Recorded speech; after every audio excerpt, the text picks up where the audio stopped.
Good morning, YouTube. Welcome back to the farm. It's been kind of lazy the last few days. We've been working hard on other projects like mowing, boring stuff, going around in circles at 2.2 miles per hour, but the pasture sure looks good, so does the yard. I wanted to talk today about sprinklers. I talked with somebody not too long ago, and we got on the subject of sprinklers, and he asked me, what got you into aquaponics? And I kind of laughed, and I told him, actually it started out as a timed watering system for some tomato plants. And we put some tomato plants over by the chicken coop, and we started growing tomatoes. And we needed a timed watering system because I wasn't real good about going over there and watering them as often as they needed to be, especially when it was hot. So I made up a timed watering system, and then that led me into hydroponics, and then from hydroponics I switched over to aquaponics, and I enjoy building systems that work and do things for you when you're not standing around. So that's how this nightmare got started, and we got on the subject of timed sprinkler systems. And I told him that although my system is set up as an aquaponic system, and aquaponics is typically recirculating, not all of this is recirculating. I've got a hybrid system where part of it recirculates constantly and on timers. And then I've got another system hanging off of this that helps me do an automatic water change every day. Well, what I've got here is a timed watering system for the yard.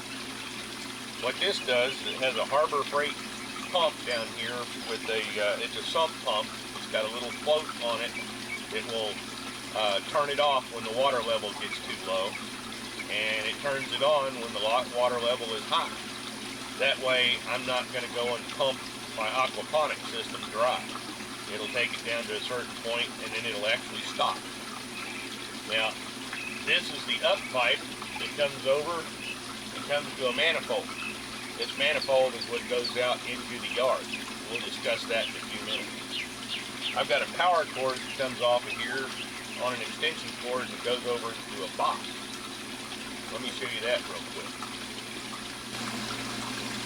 I've got a big metal box here that used to be used for rack mount equipment in a telecommunications room. And in here I've got a 6-outlet surge protector and a switch box and a little timer. This little white timer here is what's hooked to that Harbor Freight pump over in that tub that we were just looking at. That's so that it comes on for about an hour in the evening between 6:30 p.m. and 7:30 p.m. That's just after the heat is just starting to peel off, where the sun's going down and it's not 110 degrees out here. Let me tell you, Texas, it gets hot. But anyway, it's got a rubber seal and stuff on it to keep all of this stuff dry. It's got holes in the bottom, so I can run all my cables through it. That way, this box can sit out in the rain and still do its job. Now, part of the automatic watering system, very simple, I'll show you. This is how it automatically refills my system with water. Just remember, I'm pulling water out over here, out of the system, and it's got to be replaced back in the system over here. Let me show you that. And here's my extremely high-tech water refill system.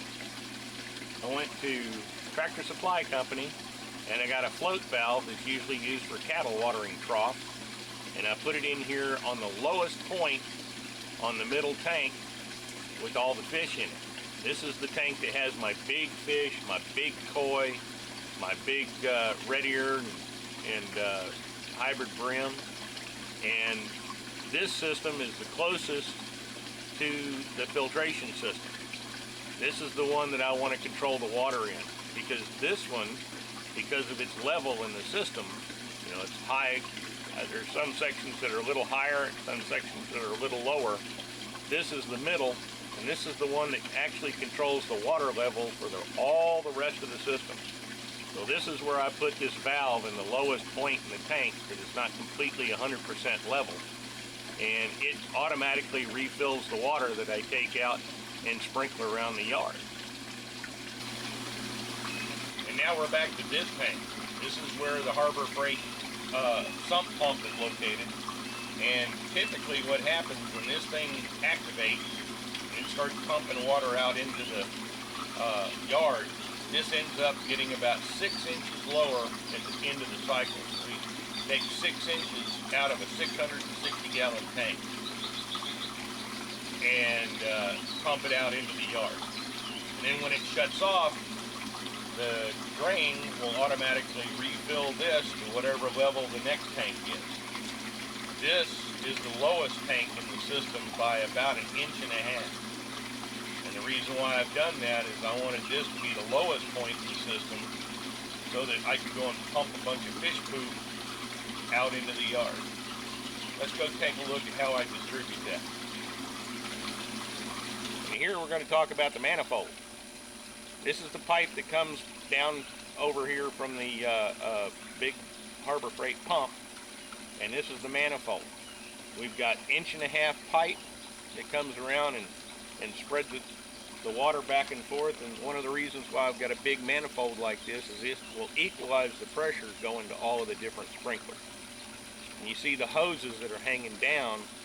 These hoses go to tripod sprinklers that are all over the yard. And the reason why I've used tripod sprinklers is because I can move them around. In the past, I went and tried mounting sprinklers on 6-foot tall white pipes and attached them to the chain link fence. And this worked. It worked rather well. However, when you daisy chain these sprinklers, the pressure goes down dramatically. I mean, really fast. And the only way to really go and set it up so that the entire fence line was rigged up, we ended up having a whole bunch of 1/2 inch diameter irrigation tubing, that black tubing, going to these different sprinklers. And you ended up with a big bundle of these things coming back to something like this. So what I found was actually easier is to go and use a whole bunch of garden hoses. These are 3/4 inch hoses, except for one of them. One of them's 1/2 inch because it's a short one. And what happens is the water comes into here and the pressure is equalized across the manifold, and then it goes out these 3/4 inch hoses out to the tripod sprinklers. Now let me go show you the intricate details of these tripod sprinklers, because this is one of the real keys to the system. This is one of my sprinkler tripods. I have gone and purchased these little Rainbird sprinkler heads, and these are important. When you go and buy these tripods off of Amazon or your local home improvement warehouse or your local hardware store, these things with a brass sprinkler head, a big old heavy brass sprinkler head on it, is about 50 bucks. And that makes me angry, because I don't want the big heavy brass sprinkler head that typically comes on these. I would love to be able to find a source, and I've been looking for 2 years and still haven't found it. I just want the tripods. Let me buy just the tripods. The tripods themselves ought to be pretty cheap. They're made out of cheap aluminum, and they're made about as cheaply as you can make them, almost. But these are decent. The ones that actually have the things off of the legs to the center down tube, I've found some that didn't have those, and the plastic parts on top broke. I mean, literally, the first time I used them. Some of these green tripod sprinklers that I've got laying around out here are close to 10 years old. I mean, yeah, they're kind of showing their age and their wear, but 10 years old. I'd love to be able to find a bunch of these for dirt cheap, and so far. So if you've got a source for these, please leave a comment down in the comment section, because I would love to find these. Anyway, back to the sprinkler head. The sprinkler head is the key to this system. The little Rainbird sprinkler heads that I buy, they're really slick in that it has a removable orifice. Let me pull this thing out here. This removable orifice, a little bitty piece of plastic that you can take out and clean. This is the key, because when you're pushing fish poop through it, every once in a while you got to take this thing out and go and blow it out backwards and get the crud out of it, because you see that big hole, and then there's a little hole, little bitty hole, or on the other side. Rainbird sprinklers, some of them, most of them, the ones like this, come with a whole package of different orifices. You can actually vary the size of the hole in the end to balance the pressure across your system, which when you're using a Harbor Freight pump that doesn't, it's got high volume but it's got low pressure, these little orifices make all the difference in the world, because you can go and change them out to what you need so you can get the spray pattern that you need. These are invaluable, and it just slips right in, twists a quarter of a turn, snaps into place, and voila, it's ready to do its thing.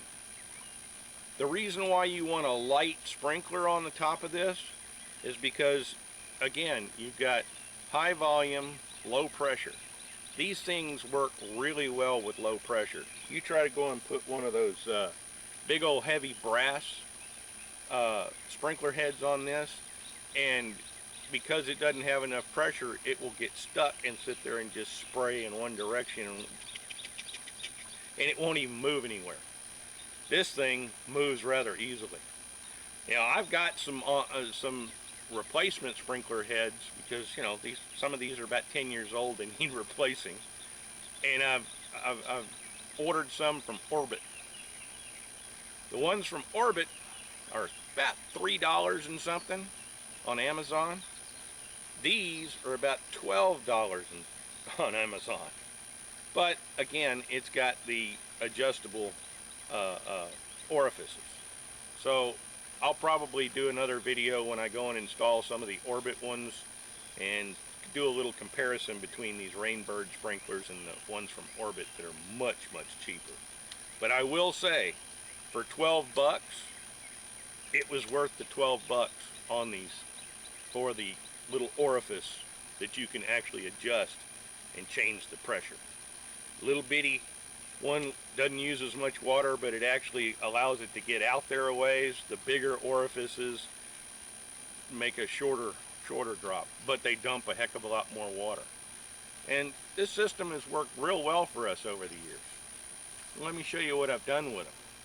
I've gone and set these things out in various spots in between fruit trees, and well, just let me show you. On either side of me are peach trees. I went and set up one of these between my peach trees, and it not only does the peach trees, but it also does the yard, and it does part of the chicken yard.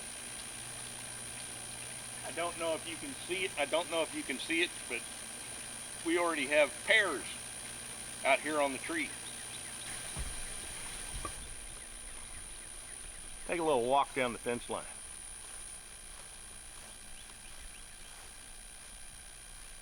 See, we got pears. Big old pears that are coming in. And a little further down the fence, we got grapes. As you can tell, my grape plants are doing real well. They look very happy. And we actually have grapes. Little clusters of grapes hanging off of them. And that is watered by that tripod. We got some more fruit trees down here, also fed by a tripod. And looky here to the left, we have a tripod between my jujube trees. And again, these don't just do the trees, They do the whole surrounding area in the yard. This part of the yard is really nice and green. You look over there on the other side, that's where I'm not irrigating. That's the rest of my pasture this summer. It's getting kind of warm, and as you know, happens here in the Texas summer, things get a little brown. But look at my yard. This is the whole area that I'm doing with the fish water.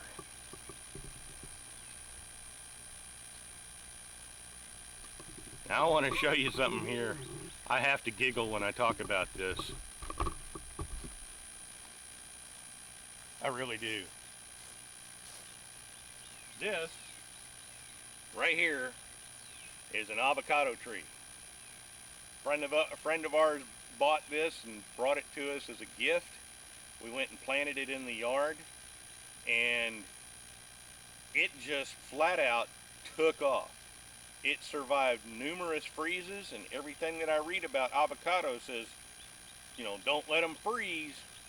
Well, this thing is frozen 3, maybe 4 times now, maybe 6, and as you can tell, it's looking quite happy. Where's the avocados? Yeah, I see some avocados. Yeah, little avocados are popping up. Let me show you that.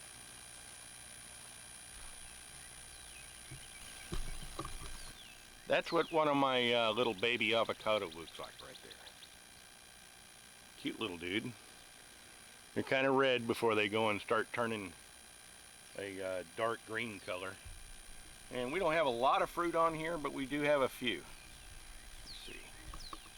Yeah, you can see one through the leaves there. There's a few more over on the other side. But we planted this, and about the same time that we planted that, let me crane down so you can see it.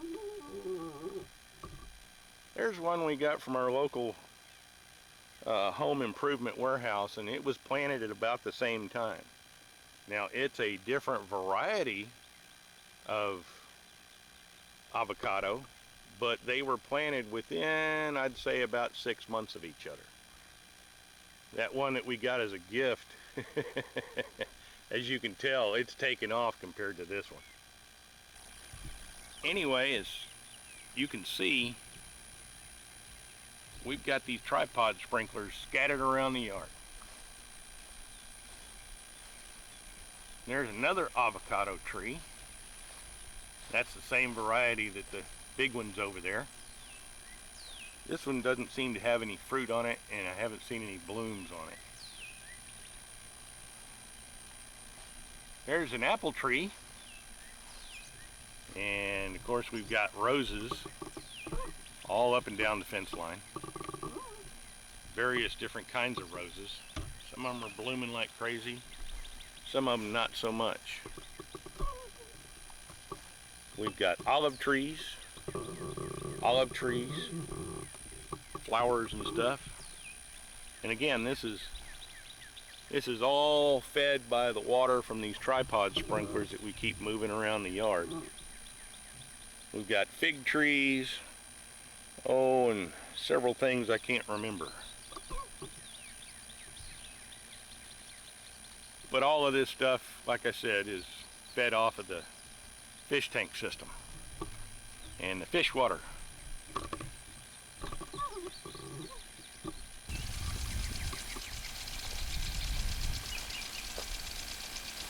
And here's one of the nice things about the system. You can pick this up and move it wherever you need it. Wherever you need it to be.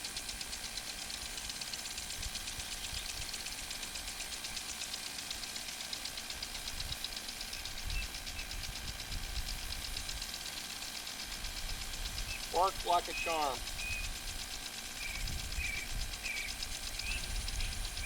Anyway, hope you enjoyed me showing off the sprinkler system that is hanging off of the aquaponic system behind me. This is the non-recirculating part. And for me, this is important because it does an automatic water change in my system every day. I go and use about 100-150 gallons of water spread it around the entire yard with the broadcast sprinklers, and then turn around and add that water back into the system. Right now the system is running about 3,500 gallons or thereabouts. So having a 100.5 worth of water being pulled out of the system every day isn't a big deal. In fact, it's healthy for the system. That way it's getting a constant water change from our water well. We don't have to worry about chlorine here. If you have any questions, please put them down in the comments. Like, subscribe, hit that notification bell, and please leave me a comment down below. And appreciate you coming out and hanging out with me on the farm. Thanks for coming out and hanging out with us. Come back and see us.